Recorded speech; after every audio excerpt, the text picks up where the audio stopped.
저는요, 조그만 건설 업체를 운영하고 있습니다. 지인으로부터 5층 상가 건물을 신축해달라는 의뢰를 받았습니다. 그래서 5층 건물을 신축하면서 건물에 사용될 엘리베이터는요, 다른 업체한테 제작과 설치를 의뢰했대요. 근데 엘리베이터 설치 후에 엘리베이터가 오작동해서 엘리베이터에 탑승하고 있던 사람이 크게 다치는 사고가 발생했다고 합니다. 건물주는요, 제가 건물 신축의 총책임자니까 저한테 손해를 배상하라고 하는데 전 정말 엘리베이터 제작, 설치에 대해서 전혀 관여한 사실이 없대요. 저한테도 책임이 있는지 궁금합니다. 이럴 경우에는 누가 책임을 져야 되는지 저도 헷갈리는데 어떡할까요, 김진성 변호사님? 이게 제가 읽어봤는데요. 예. 이게 간단한 듯 하면서 간단하지가 않습니다. 왜냐하면 이제 이 사건과 관련된 사람이 몇 분 계시는데요. 첫 네. 번째는 이 상담자분처럼 중간에 이제 저희가 수급인이라 그러죠. 그러니까 어떤 건물 전체를 이제 건축을 의뢰받으신 분이 한 분 계시고 예. 또 한 분은 이제 건물주. 그러니까 지금 상담자분한테 건물 신축을 의뢰하신 분 한 분 계시고 또 하나는 게시판 내용을 보면 이 상담자분께서 다른 어떤 엘리베이터 설치 업체에 의뢰를 하신 것 같아요. 그렇죠. 그 건물주가 의뢰하신 것보다는 행간의 의미를 보면 상담자가 엘리베이터 설치를 따로 또 의뢰하신 것 같아요. 좀 예. 다른 영역이니까. 예. 그러면 엘리베이터를 진짜 제조하고 설치한 분도 계실 거고 네. 또 실제로 엘리베이터에 탑승하신 분이 또 다치셨으니까 그 피해자분도 계실 거고. 그렇죠. 이 네 분의 이제 관계가 중요한데 예. 기본적으로 지금 이제 그 큰 틀에서 말씀드리면 일단 피해자분께서는 이제 피해자 입장에서 누구한테 청구해야 될까 이제 고민이 되실 거잖아요. 네네. 만약에 제가 엘리베이터 타다 사고 났다. 그럼 가장 먼저 떠오르는 사람이 누굴까요?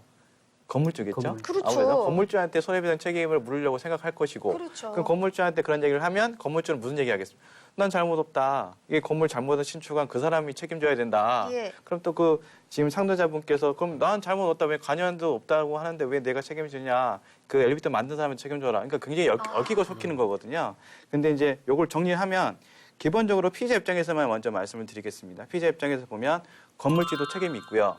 제가 보기에는 엘리베이터 제조업자도 책임이 있습니다. 네. 지금 이제 상담자분께서는 좀 약간 다툼이 있겠지만 이 게시판 내용에 보면 전혀 관여한 바가 없다고 하니까 그걸 이제 다툼 없는 사실도 인정한다면 일단은 건물주는 어떤 책임을 져야 되냐면 예. 건물주는 이제 이 피해자분께서 어떤 행위를 하시다가 사고 나셨는지 모르겠지만 기본적으로 건물주는 이 건축물에 대한 공작물 저희가 민법상에 공작물이라는 표현이 있습니다. 그래서 공작물 설치 보존에 어떤 하자가 발생하면 네. 점유자와 소유자는 책임을 지게 돼 있습니다. 예. 그래서 이 건물주는 점유자이자 소유자이잖아요. 네. 그렇죠? 지금 현재는 그렇기 때문에 더군다나 지금 이 사고 자체는 엘리베이터가 오작동했다는 거는 엘리베이터에 하자가 있었다는 얘기거든요. 예. 그 하자가 있으면 점유자는 관리상의 나는 정말 관리 잘했기 때문에 나는 잘못이 없다라고 입증이 되면 빠져나갈 수가 있지만 네. 소유자는 빠져나가지 못해요.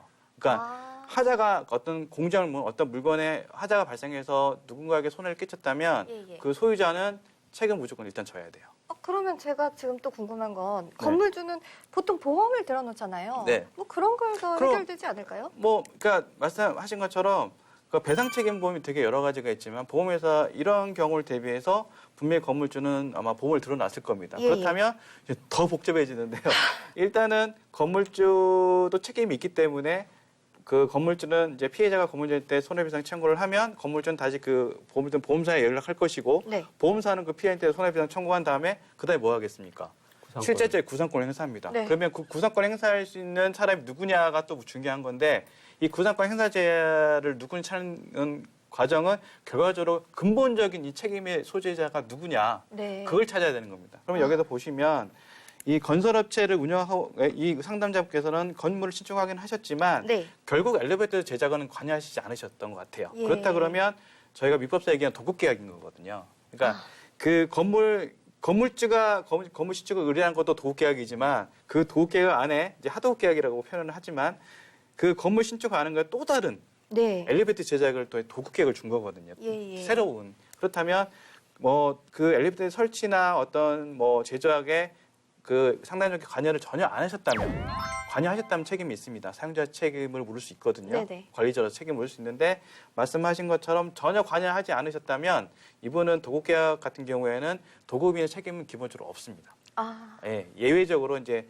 어떤 도급물에 대한 어떤 지시 관리의 책임이 이제 경우에 있을 경우에만 책임이 있고 네. 그 외에는 없기 때문에 상담자분보다는 엘리베이터 실제 제조한 그 건설업체나 그분한테 아마 보험회사는 구상권을 청구할 것이고 손해배상 청구를 할 것입니다. 그리고 건축주한테도 건축주는 이미 해줬지 않습니까? 건축주의 그러니까 손해배상 책임이 있으니까 이제 해줬는데 이제 그것도 또 따져봐야 됩니다. 네. 건축 그러면 다 빼고 건축주와 엘리베이터 설치 제조 두 사람만 남았다고 했을 때 그러면 건축주가 뭘 잘못했는지 봐야 됩니다. 예. 그래서 이제 결국은 기본적인 사실관계는 건물주는 전혀 잘못이 없어 보여서 예.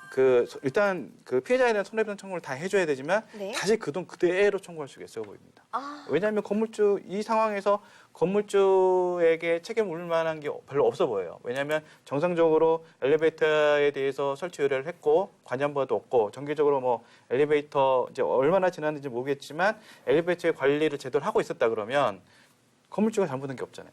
그러면 그렇죠. 전부 다 청구할 수 있지만 다만 예외적으로 건물주도 일정 부분 관리 책임이 있다고 인정이 되면 말씀하신 것처럼 일정 부분 그 상계를 당하고 이제 청구할 수 있겠죠. 그래서 이게 제가 그래도 처음에 말씀드렸던 것처럼 간단해 보이지만 의외로 복잡한 사건일 수 있습니다. 근데 상가 건물의 경우에 네. 대부분 건물주가 한 사람이 아니라 네. 상가별로 해서 수십 명이 되는 경우가 있거든요. 네, 네. 그런 데서 이제 엘리베이터가 가동이 되는데 네. 아. 거기에서 사고가 났다. 네. 그러면 그 책임을 누가 지느냐. 그래서 이제 좀 규모가 있는 곳은 상가 관리단위원회라는 그러니까 별도의 그 법인체가 있습니다. 예. 그 법인체에서 책임을 져야 됩니다. 아. 그러니까 개개인의 이제 상가니까 이제 저희가 이제 보시면 아시겠지만 뭔가 법률적인 책임을 묻어는 꼭 개인만 있는 건 아니거든요. 네. 법인, 그러니까 뭐 기계면 뭐 주식회사나 뭐 그런 것처럼 그런 대규모의 상가는 그런 어떤 그 상가의 어떤 업무를 위해서 관리단위원회를 만듭니다. 네. 거기서 책임을 져야 되고 거기서 또 별도의 법률적인 주체가 될 수 있습니다. 네. 네.